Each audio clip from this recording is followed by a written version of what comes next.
that in real life, if you're trying to make this puppet look like a real human being, they're not, looking all over the place all the time. They concentrate, they make eye contact, they think, they ponder, it doesn't have to be a million things. In fact, the best actors do very little, as we all know. So I think I knew that, and I didn't think that. Wow, I had to keep the puppet alive. Yeah, but I didn't have to be doing something with it all the time. Puppeteers podcast presents Cheers to Puppeteers, a special fundraiser to benefit the Direct Relief Fund for puppet artists, helping puppeteers of America impacted by the COVID-19 pandemic. We have 9 very special episodes featuring some of puppetry's brightest stars. You can support this effort by unlocking episodes early, purchasing Cheers to Puppeteers swag, or making a donation to the Direct Relief Fund, all at puppeteers.com/cheers. Let's lend a hand and say cheers to Puppeteers. We now return to your previously scheduled podcast. Welcome back to Puppeteers. We're your hosts, Adam Krutinger. And Cameron Garrity. And today we have Fran Brill on the show. Welcome to the show, Fran. Hey there. Hey, Fran, it is so good to have you here. We're so lucky to have you. For those who don't know, Fran Brill is the legendary Sesame Street and Muppet performer behind characters like Zoe, Prairie Dawn, Betty Lou, Roxy Marie. Also performed Cami when she came to the United States. She was in the first season of The Muppet Show, first season of SNL, 2-time Drama Desk Award recipient, and it is such a pleasure to have her here, Fran Brill. Welcome to Puppeteers as we do a cheers to Puppeteers in support of the Puppeteers of America. It's so good to have you here. Well, it's very nice to be here. Thank you for asking me. So we like to start off with just what are you working on now? Do you have any projects that you're doing? You mean other than making dinner? No, I'm retired after a lot of thought and wrestling about it. I slowly gave up the acting and all that part of my career, and then I still hadn't retired yet from Sesame Street, and it was a very difficult decision because it was a part of my life for so long, and I'm part of the family, and it's really hard to give that up. But once I made the decision, I have not regretted that. So I am not doing anything that is professional. What I have been doing is where I live now, people have found out what I did and who I was. So occasionally someone will say, would you mind speaking to our blah, blah, blah, blah, blah. So I have a little program that I do, and I'm more than happy to do that if it's for a good cause. But other than that, I am just so happy being a fan and watching what the Muppet guys are doing now and Muppets Now. I haven't seen it yet, but I'm dying to see it. And I keep very much in close contact with a lot of the Puppeteers. I talk to them. I watch what they do. I mean, I love these guys. So I still feel, sort of involved in their lives and what's going on. But I did my thing, and I think you have to pass the torch. And I think some people hang in there, regardless of, it's not just puppeteering, anything, a little too long. And once I left, it's not a problem. People say, gee, do you miss it and whatever? And I go, no, I miss the people.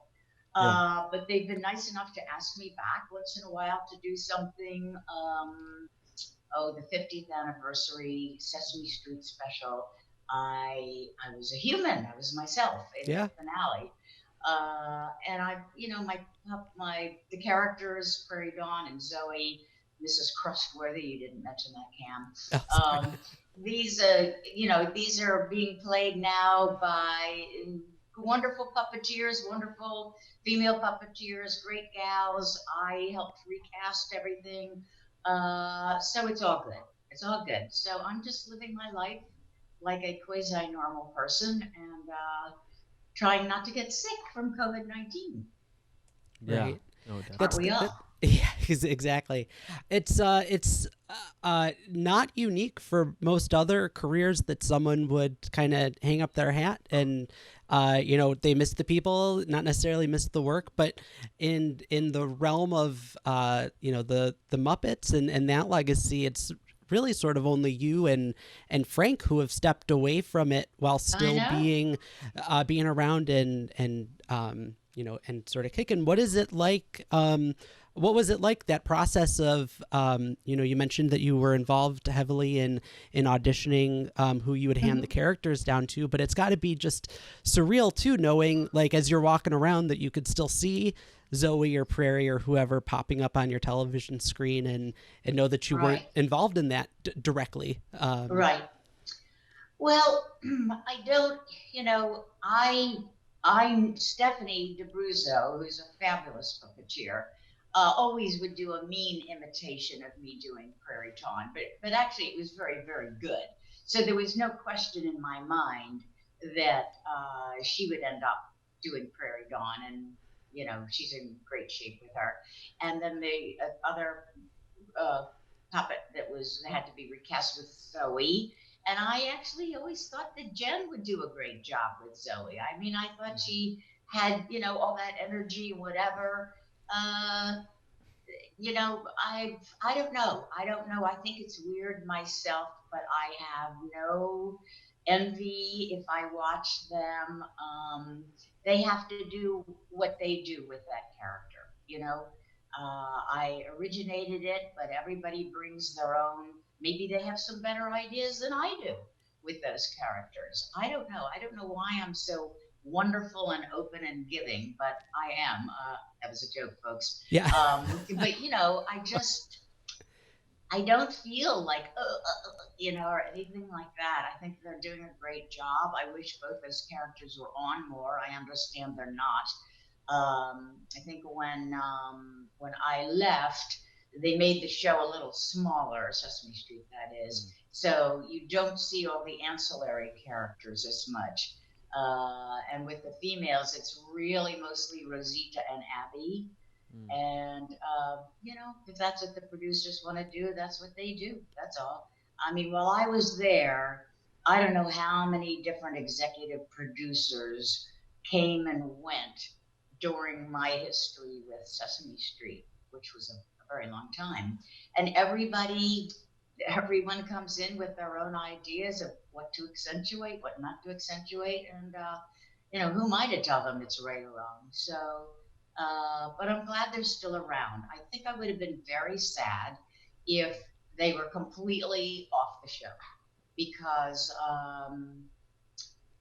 I care about them, I guess I care about them, and I'd like to think that they will perpetuate. So that's all.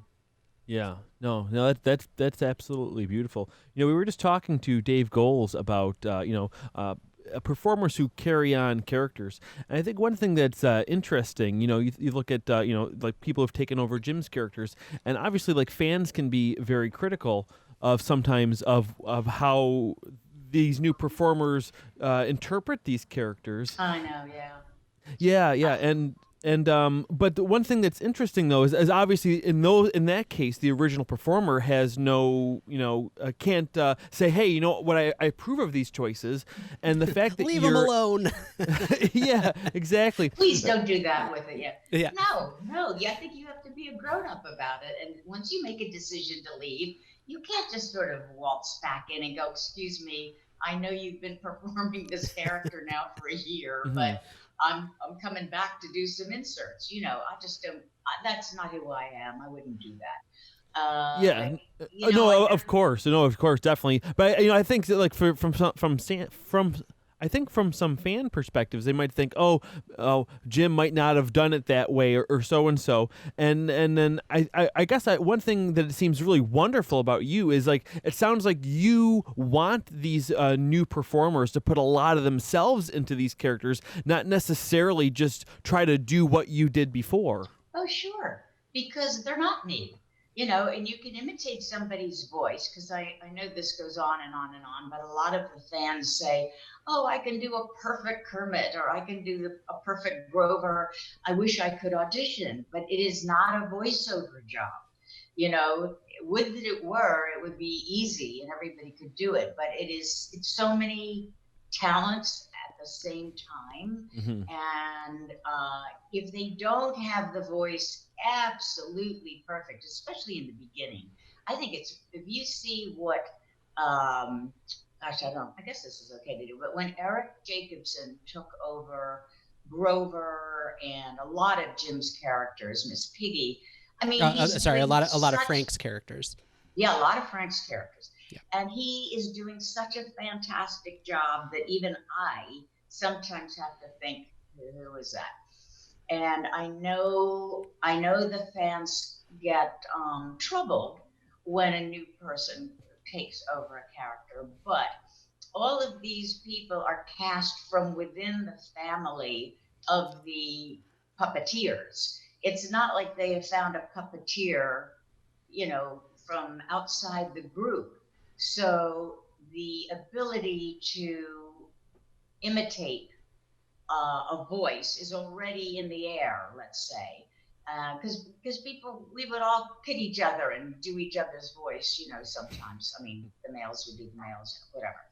But I think you have to give a new Kermit or a new Prairie Dawn or a new whoever, you have to give that person a chance. I can tell you that they have worked extremely hard listening to Jim, for instance, Matt Vogel, now doing Kermit. I think he's doing a great job.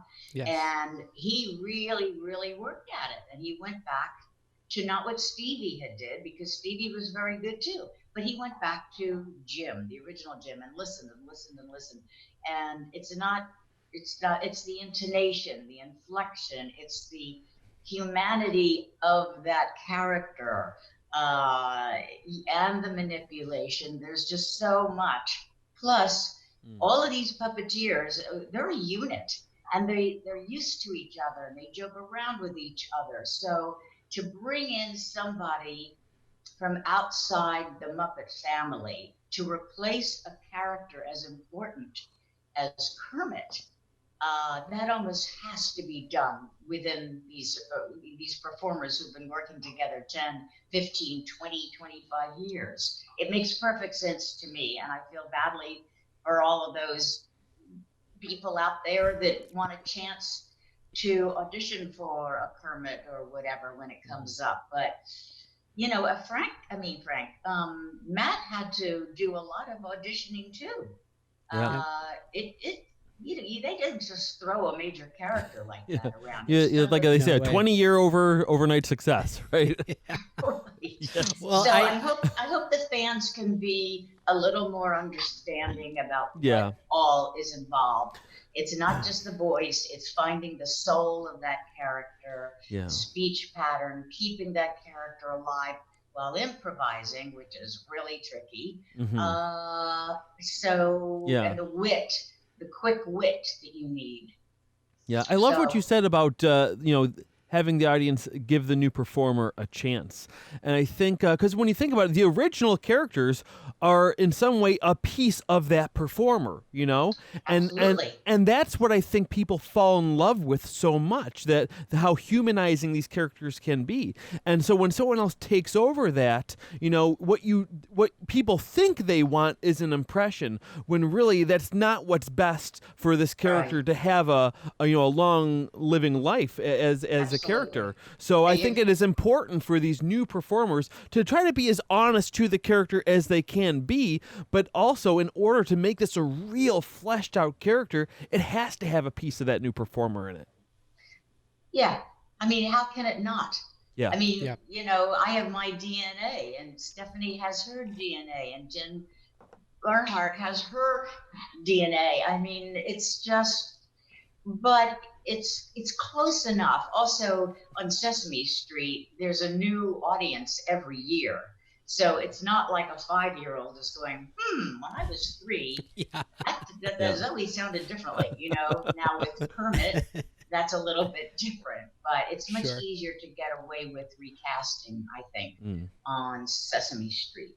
And everybody has been recast, you know, Bert and Ern, I mean, they've all really been cast, as sadly we have lost a lot of these puppeteers, and they're all doing a terrific job, you know. Absolutely. Yeah, Well, the yeah, fans have to be patient. 100%. And I think it's funny too. If you go back and watch, if anyone goes back and watches the first seasons of Sesame Street or the first seasons of the Muppet Show, all of your characters needed to take time to become Prairie Dawn or Kermit or Fozzie or You like any of bet. those characters take time, so that anyone would expect it to just happen automatically for any of the new performers is unreasonable. That's very well said. You bet. It's like any new sitcom that came on the air. You have scripts, and Yes. you kind of guess, or there'll be a description of the character. Susan, a saucy, witty girl, or you know what I mean. But then Hmm. the actress is cast in that role, and then after 10 episodes or 12 or whenever, maybe even a second season, these characters get seasoned and peppered, and they work with all the other actors on the sitcom, and everything evolves. Nobody's got a character. I remember the first day I did Zoe on Sesame Street. It was just awful because this character didn't come from an anything Muppet that I had done.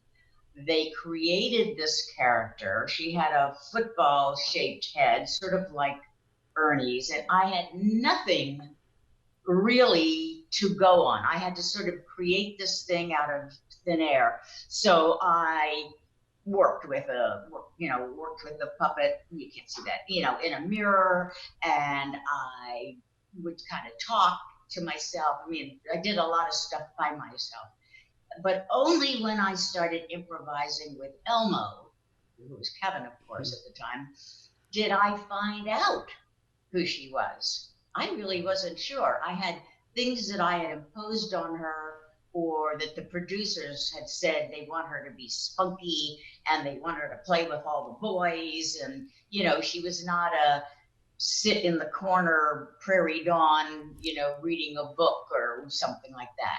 So I had those sort of large things to go for. So anyway, when I first hit the stage doing Zoe, I know I was pretty nervous about it. And because everybody's watching, like, okay, what is she going to do with this and all this? And I remember pushing so hard to get this voice out. And I was trying to kind of do Carol Channing, because Carol Channing's voice, her face was very wide. And I remember just being exhausted and sweaty after doing this. I think it was a song, or I had to talk about being proud. And I walked off the set, and having been an actress and still consider myself an actress because I'm an actress, but a puppet's on my hand kind of thing. I said, that's wrong. If I am working this hard, it's not natural. I have to find what's natural in me and bring that out. And it shouldn't hurt my throat, and it shouldn't hurt my face. And I had to find the joy and the 3-year-old in me more than imposing it on myself. So I think even day 2 was much better with her. It was really, it was a learning experience for me. That's all. Right. Yeah. Now, At what point did you feel like you knew that character well enough, or kind of settled on something? I think it was after Kevin and I did some improvisational stuff in the office with the writers, because they also had to learn who she was, other than, again, what they imposed on her, which is to be Elmo's best friend. And I don't know. I think it's just like any other group of performers that get together with scripts, is that whoever you are comes out in that character. It's not who I am, but I'm channeling something from somewhere. I know I was not Zoe as a child. Do you know what I mean? It wasn't like Yeah. I don't know. She just came out of me because I wanted to make her. I don't know. I found her, even just working with her, being very curious and sort of obsessed with the color of somebody's shoes that day, and little stuff that probably an audience wouldn't even see, but that I found myself doing. It's sort of fun. I have no idea where these characters come from, believe me. I mean, I'm sure all the Puppeteers would say that. It's just you have a few things to hang on to, but you just start talking and, you find out. You find, all of a sudden the puppet is saying something and you go, wow, where did that come from? Yeah. It's weird. It's a weird thing. Right. Yeah. Now, how did that contrast to going back to when you were first taking on Prairie Dawn, which is, such a hysterical character, and you so gave her a place to stand in relation to all the other crazy characters and stuff that existed on Sesame Street. But it is strange to think that, like, at the time you're the only female performer amongst all these these crazy hippies basically who are also performing with you, and they have all these monsters and grouches and birds and everything, and you have to play this quintessential girl character. What did that feel limiting at the beginning of, like, I have to speak for a whole group of people through this pink blonde thing, or how did you approach that in the beginning? Yeah, it's a good question. I never thought that she had to represent everybody. What Jim said to me, after I worked on the show, coming from never having really puppeteered before. So after I was just sort of doing anything, Muppet Girls, there was this puppet that already existed who was called Little Pink, or just Pink, which she was. And he sort of handed me to her and said, we'd like you to come up with a character who would be, a very sweet, quintessential girl. Now, I don't know why he said sweet, but that, I guess, is what he thought would work. And I know that everybody can't be the class clown, first of all. If everybody's way out there and crazy, then I don't think anything works. It's like you have a straight man and you have the guy that's really funny, like Carl Reiner was with Mel Brooks. I was just going to say that. Yes. Oh, really? Well, they're Yeah. sort of the greatest example of that. But any comedy team, there's some balance. They're not all off. They're not both off the wall. So, and also because I was the only female, I never felt like I could top these brilliant guys that I was working with. They were so good at puppeteering and so good at, I think some of this is subconscious, but even when we're together, and I'm not getting off topic, but even when Bill Beretta and Dave Goles and Frank and I get together for a Zoom thing, I am not going to top them. I'm the one that's laughing at them all the time, which of course they love, but they tickle me. They make me laugh. But if I came in there and was like this brassy, whatever, it just, no. And my instinct tells me to just be who I am. And I'm a great audience. If somebody's funny, boy, I will laugh hysterically. So with Prairie Dawn, that was the only things that I was told for her to be. And so I started talking in this very high, kind of breathy Marilyn Monroe-ish voice. That was the only thing that occurred to me at the time to do. And then, she carried a hanky back then, so she was very sweet for a while. And then as the time went by, I just sort of thought she was funnier the bossier she got, because she's the smallest puppet, or she was at that time. And then it's all these boys around her. And yet she's the one directing the pageants and playing the piano and all of this stuff. And I still think she was a very funny character. But what I have ascertained is that the producers now think that that's not good modeling behavior, which I think is too bad, because I think funny is good, but I guess I can't get in their way here. Sure. But I know Kevin was a big fan of Prairie Dawn's, because she would get very, very upset, and fly off the handle if the boys didn't do what she said. And I always thought it was very funny that this strong personality came out of this little puppet. And also because I think who I am was also coming through at this point too. And then the writers would write for her. And, it's a communal process. But I think she was kind of boring when all she did was go, welcome to our little play. There's just so much of that. But after a while, if she said, no, you gotta move over there, Bert, it's funny. And that's what we tried to be. No, I think something that I always point to when I tell people, like, oh no, Sesame was like, the comedy there was made for the adults because it was all adults playing it, and people kind of look at me with wry eyes, and I like, go watch Prairie Dawn direct Grover and Singing in the Rain. Oh, that's one of my favorite bits too. Yeah, and it's absolutely hysterical. It's that same sort of thing of her just bossing everybody around. Yeah. No, I love that. Yeah, it was a nice hook for her too. Mm-hmm. Every puppet needs certain hooks. Like Bert had all those boring collections of bottle tops and watched pigeons and stuff like that. And Cookie Monster, of course, eats ferociously. And of course, this is a problem with writing for female characters, because if a female character was eating everything, they would say, uh-oh, that character has an eating disorder, and she's not modeling good behavior for females, or they're making fun of females. So it's always been a delicate balance. I think they're handling it better now, but all the years that I was there, they were so careful about, but it's a female doing this. And instead of just throwing caution to the wind and just saying, you can have some crazy people, there.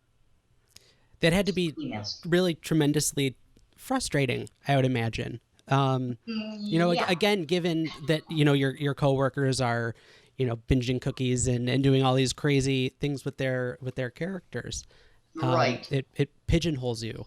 Well, I know every female puppeteer on Sesame Street has at some time walked into whoever was the executive producer or the head writer with ideas for their characters. And none of them, I don't think any of them got any of them through. I know nothing. The only thing that worked for Zoe was after they threw this, furry orange puppet in there, is I said, I don't think this is clear that she's a female. Can't we do something to make her more female? And finally, it was like, really twisting myself into a pretzel to get this to happen. But they finally put, a beaded necklace on her and put beads around her wrists. That was first. And I think some sparkles in the hair. Beads there.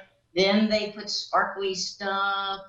But other than that, I had ideas for just the letter Z, which is not a typical letter. It's not used often. Ideas for her, coming up with things that started with Z.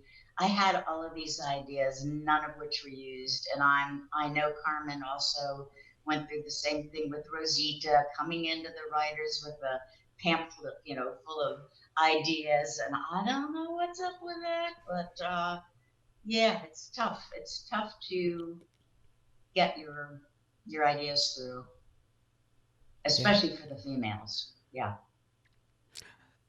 That must have been, as time went on, it must have been, or I suppose I shouldn't force it, but what was it like then to have such a wonderful cohort of the Glops, as you guys call yourselves, with Carmen and Pam, and at least you weren't the only person in the room. You had this wonderful team of people to confide in. It was great, and they did start to write some scripts since I was doing both female characters that were on the show at the same time. It was really hard to, do one of these things. So when Leslie came on and started doing Abby, it was like, oh, great. At least now Zoe can have a girlfriend and we can talk to each other. But you know what? They didn't really write a lot of shows. We would look at each other and go, why aren't they writing shows that have, I don't know. And again, there's been many producers since then. And I think now they probably are coming up with ideas for the girls to do things together. And so people know the GLOPS is the Glorious Ladies of Puppetry. Oh, yes. Thank you, Adam, for clarifying Yeah. that. I didn't mean to throw an acronym in that no one would. Yes. Isn't it GLOP, the Glorious Ladies of Puppetry? Yes. I think Peter Linz came up with that. We were doing a benefit, and the girls who were the female puppeteers were there, and Peter took a picture of us. That was it, of us, not the puppets, and he said, "Oh, it's the Glorious Ladies of Puppetry." So GLOP. the GLOPs. I like that.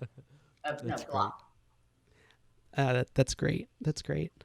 Another character that you performed, I mentioned at the top of the show, and I believe it's probably one of the only characters who you didn't originate that you performed, was Cami from South Africa. And that character is so intriguing to me because of kind of the political lightning rod that she became.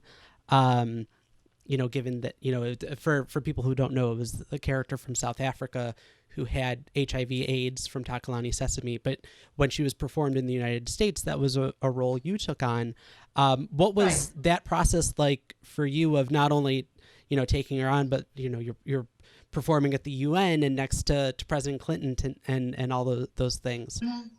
Well, the only reason I ended up with that job, because really it's a South African female puppeteer who does her in South Africa on Takalani Sesame, as you said.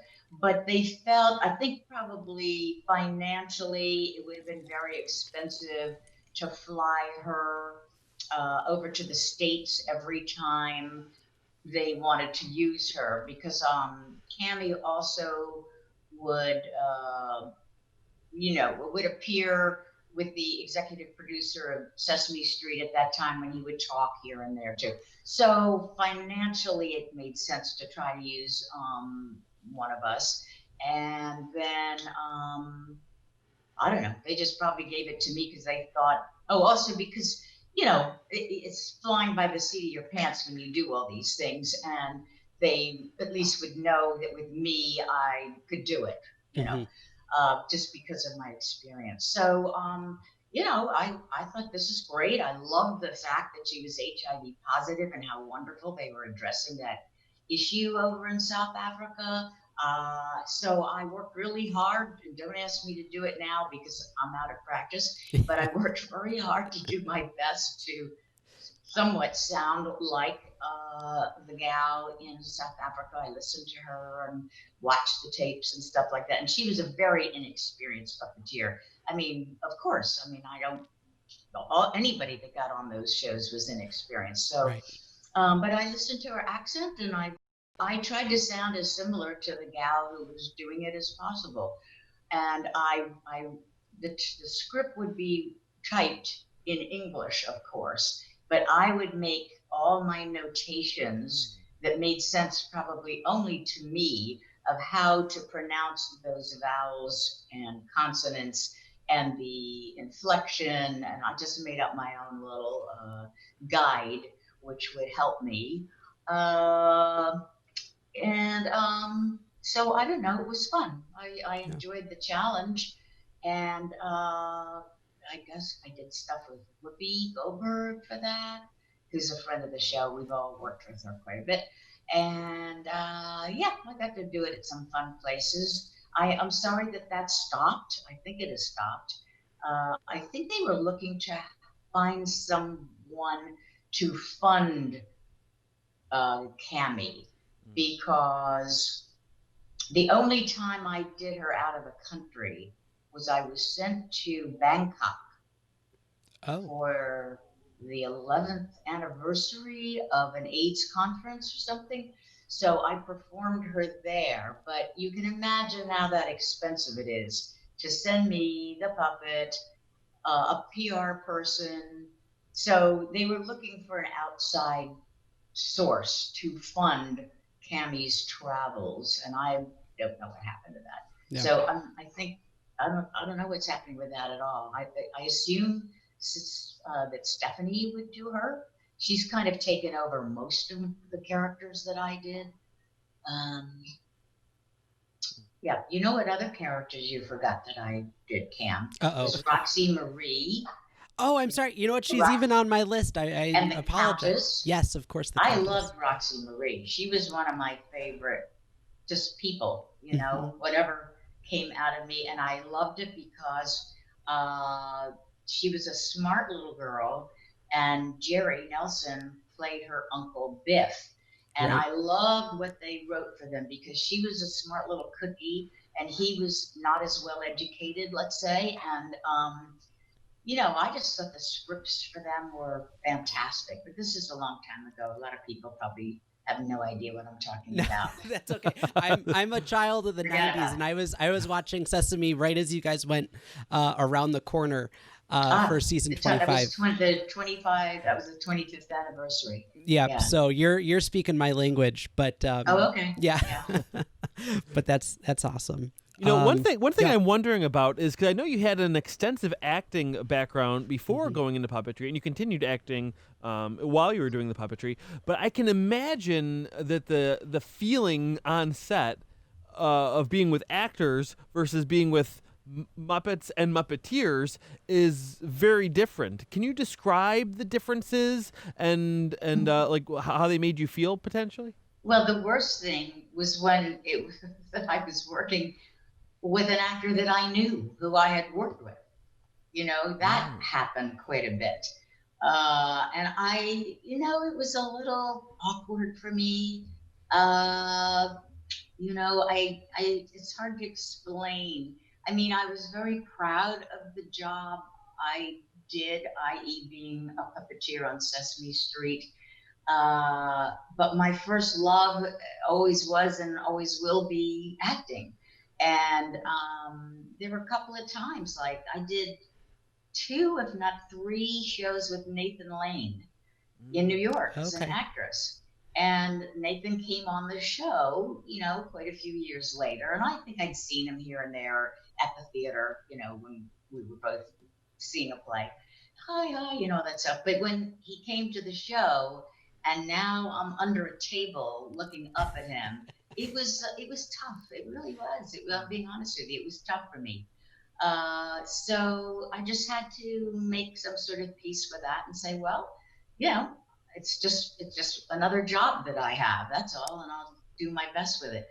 And I had played Jane Krakowski's mother on a show, a nighttime series called Against the Law, and she comes on the show, and I don't think I had seen her since then. So it was like, oh my God, Fran, yes, of course I remember you, and you know, that kind of thing.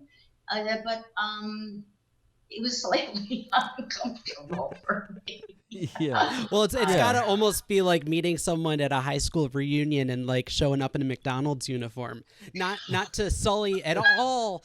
That's a terrible example. It's a terrible example, but just that kind of thing of like, you know, I'm under the table. I've got this foam thing on my arm, and right. Yeah. Right. You know, I would hope that many of those people maybe saw you and thought like, oh, look how lucky she is, you know? Because I mean, for saying that. No, honestly, because I think idea. a lot of people, you know, I mean, who doesn't look at the Muppets and think that that's got to be a ton of fun?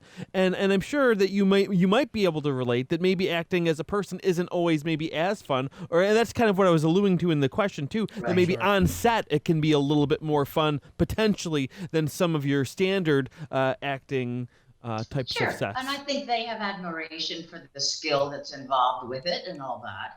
It was more my problem than their problem. Let's put it that way. Yeah. But you deal with all sorts of things in life, and then big deal, you let it go. It's not a big deal.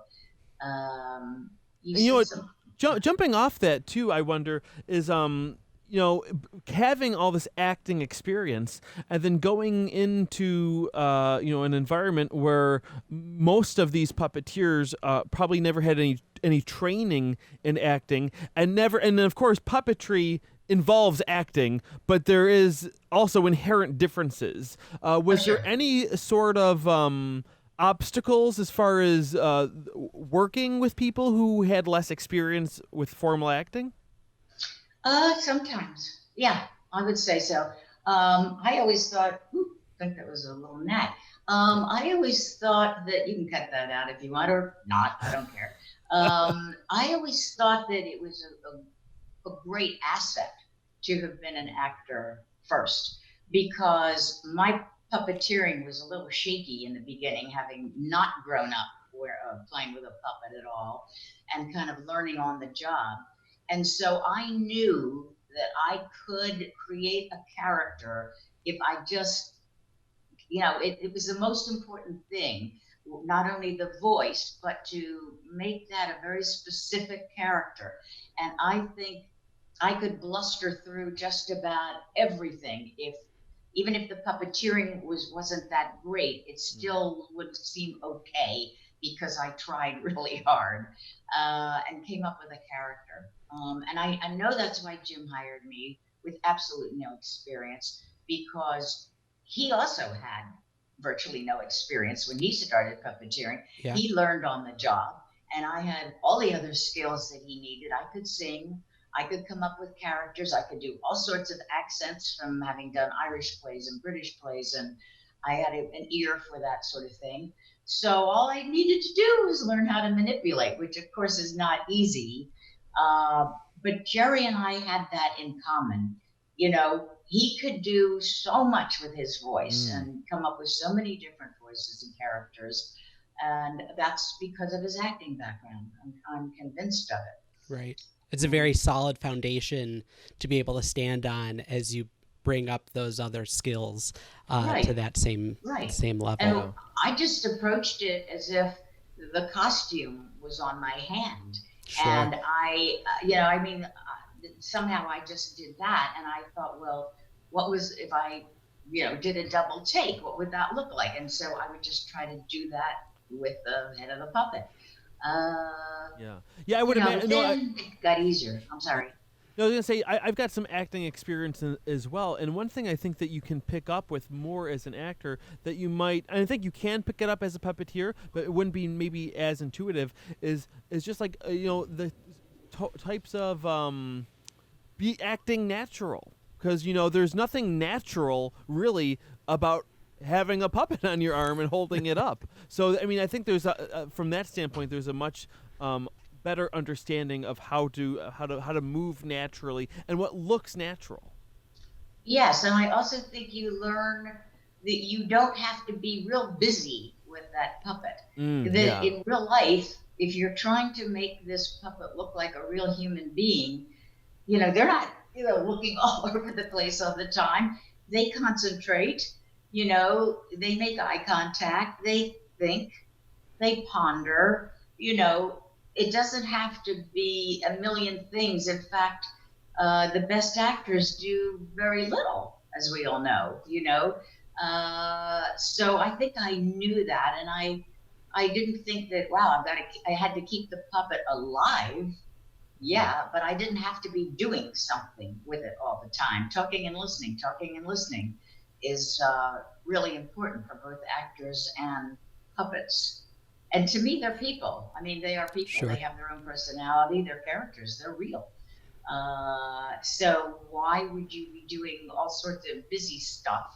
Because that person wouldn't do that in real life unless you're doing a puppet that is like that and is a zany, nutty, sort of character. Yeah, people take for granted how important stillness is in the manipulation process of any of those characters, even if they are, something crazy like an animal or Cookie Monster or something like that. You know who's really good at that, and of course you learn from the best, is Frank. Yes. Because he could do the best, what would you call that kind of a take? Where you just do nothing, and then you finally say whatever it is. Oh, sure. Isn't there some phrase for that? It's not, would that be deadpan? Yeah, maybe so. Maybe deadpan. Yeah, he was great at that. I remember, I think he did that with, I don't know. This is going back a bit, but you might remember this. When he did the salesman and he'd open his raincoat and he'd have stuff in there, I'll sell you a Z or something like that. And he was just phenomenal at differentiating between all these characters with his manipulation. Boy, superb. Nobody can really top him. He was just great. And I learned that from him, just going, I did that with Prairie, I hope, enough times. It was like, oh dear. You just take that one moment and then react or whatever. And that's something I think is learned. Dave Redman is really good with that too, with some of his other characters, not just doing Cookie Monster, just a lot of other characters he does, and with the Muppets too, the Muppets Now group, Muppet Show group. Yeah, it kind of reminds me of a quote from it's a TED Talk from Adrian Kohler, who worked on Warhorse, who says that an actor struggles to die on stage, but a puppet struggles to live. Ooh, that's heavy. Yeah, that's interesting. Yeah, no, that thing is not alive unless you are doing something with it and making it think. I think thinking is great. I think that when a puppet thinks, it's so wonderful to watch that, because not everybody knows what they're going to say every second. Yeah. No, I think that's exactly right. And a lot of times, I think newer puppeteers don't feel like they're doing anything unless their puppet is talking. Oh, sure, that's natural. And also, they don't feel like they're maybe getting a reaction or telling a story unless people are like laughing or interacting at every moment. Whereas, but that takes confidence. It's as simple as that. That takes absolute confidence to know that the less you do, the funnier it can be, or the more interesting it might be. And that comes with maturity. It's really hard to find somebody very young who has that. When some people have old souls, and they're at 14, they get that.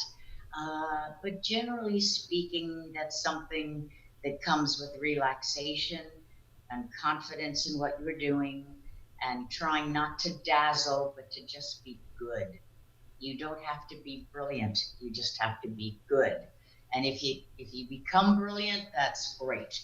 But it's easier to shoot for good. Yeah.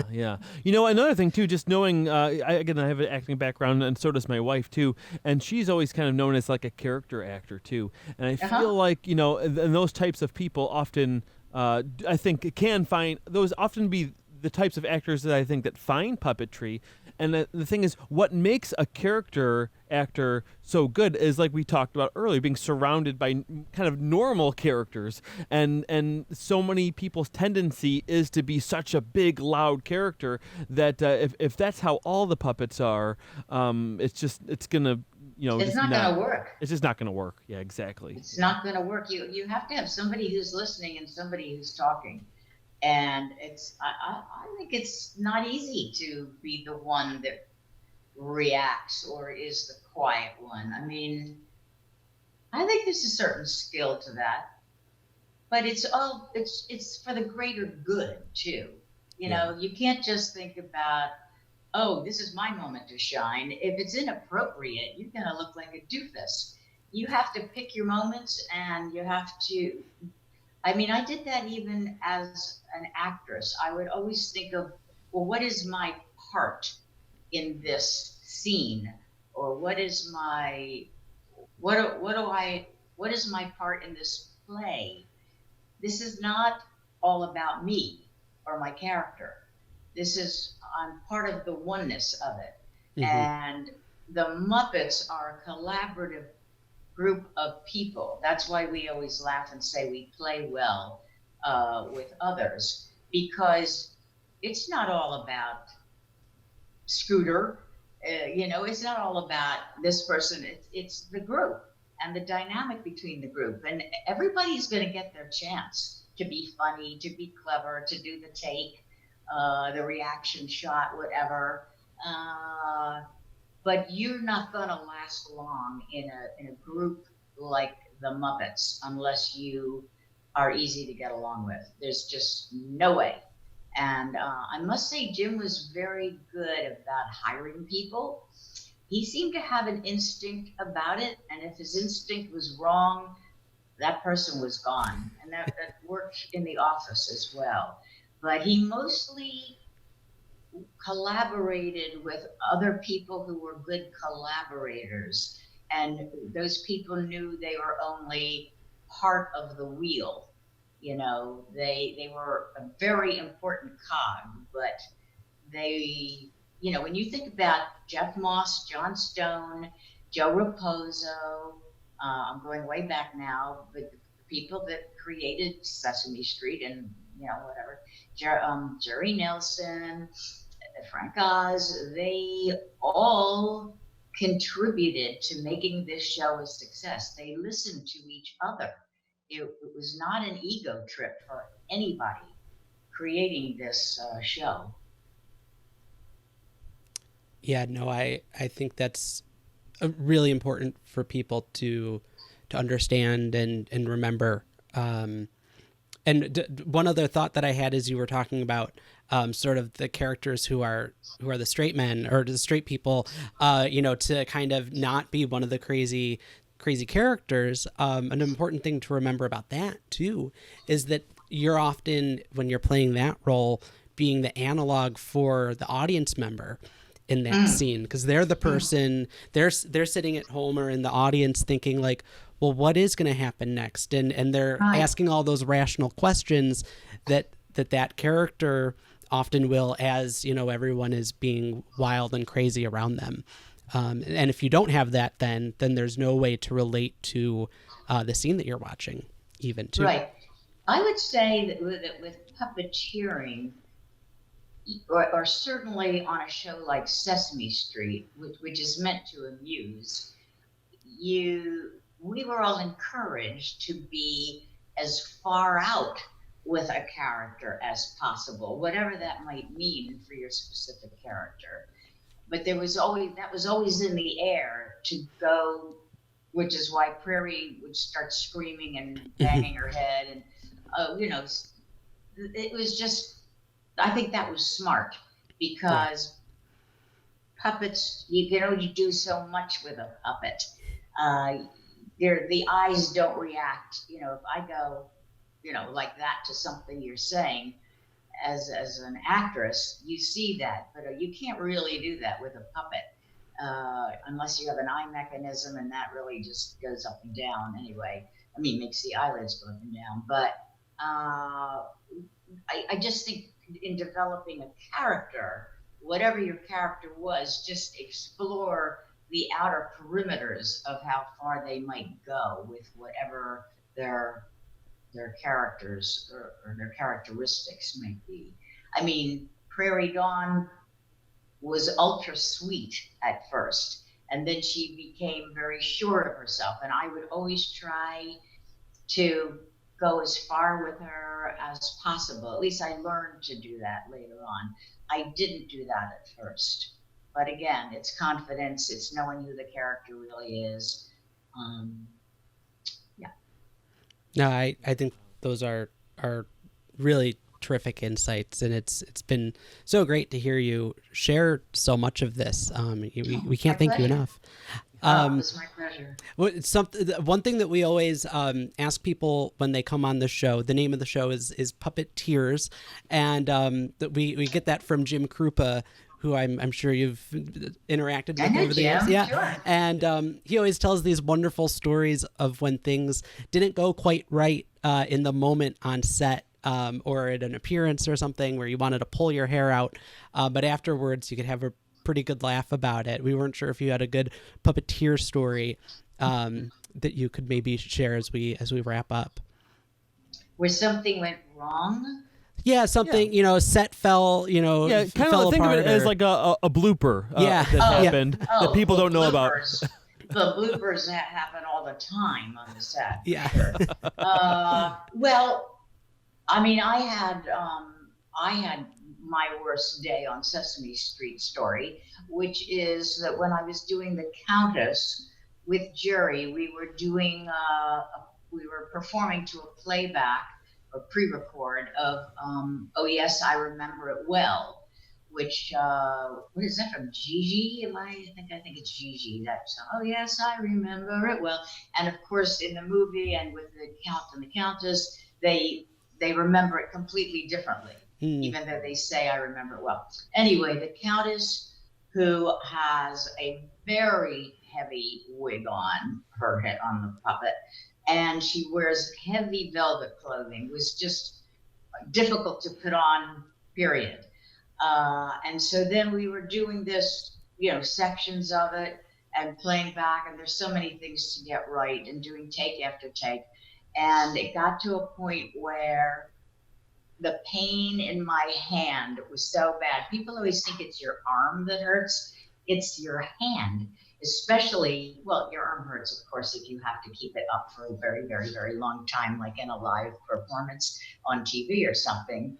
But the weight of the puppet was right here on the back of my hand.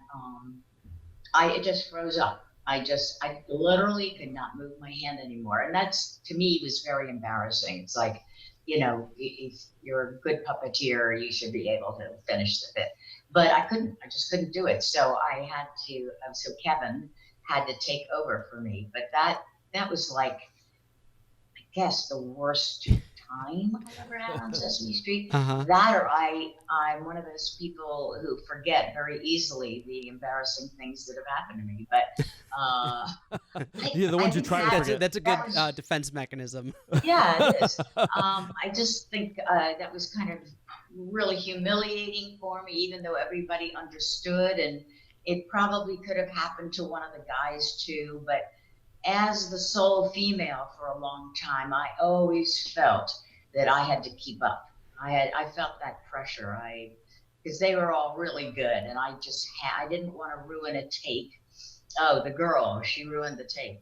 One of those things. I was always very aware of that. So that was kind of the worst thing I remember. I'm sure there are other things, but that's all I can think of right now. That's great. And I know I've had that happen to me on sets before, and I'm sure there are plenty of people listening who've had that same thing. So if they know that, Fran Brill had that same thing happen to them, it gives them some confidence. Exactly. Yeah. That's right. It's definitely puppetry's not kid stuff as much as it looks like it. You have to be at least over 30 to play with a puppet. Yeah. That's wonderful. Yeah. Awesome. Yeah. Well, thank you so much for coming on, Fran. And for people too, if you want to see more of Fran's work, make sure you follow her Facebook page of Fran Brill. Definitely. Okay, I don't really post anything that I've done on that. Better that they Google me or go to my website. Great website. Which is www.franbrill.com. Oh, wonderful. Definitely check that out for information. What a wacky idea to name my website that. Yeah. So it's got some of my acting stuff on there, and I probably should keep it up, but now that I'm retired, I can't really do anything. That's right.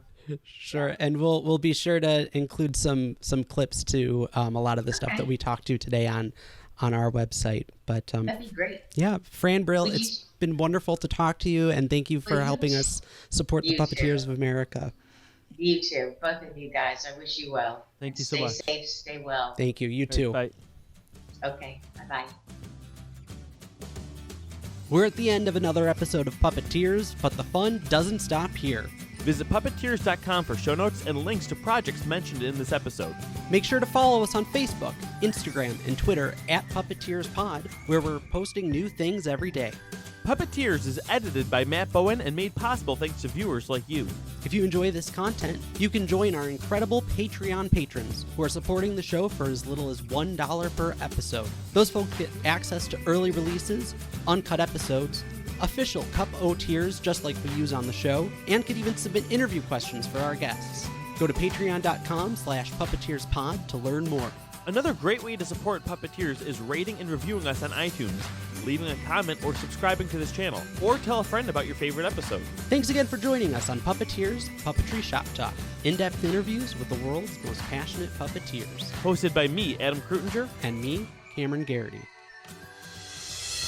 All right. Exactly. Well, it was a pleasure meeting you both. Same Thank to you. you. Thank you too. Good I luck actually, to you. I do have to Bye. say, you and I met, and you'd have no reason to have remember me, but I visited the Sesame Street back in 2011, and I was, it was my first time seeing anybody or meeting anyone. I was, growing up a huge Muppet fan, and as I was leaving, it was a big day with Zoe and Elmo. We're doing a thing on the set, and so at the end I came up and I shook Kevin's hand, and then I shook your hand, and I was such a dork. Your fingernail accidentally cut my hand just a little bit, and I was so excited by that. I actually took a photo. Were you bleeding? No, you broke some skin, and it was like, it kind of, my Sorry. No, it was totally fine. I was completely flattered. Like I said, I took a picture of it in the lobby then, and it was Oh, that's sterling. That was a creepy story to tell. yes, it was. What? She broke blood and you took a picture of it? Dude, that was a weird story to tell somebody. I mean, it's not a weird story to tell like other Muppet nerds I tell know. that person. That's a little weird. Oh my God, that's hysterical.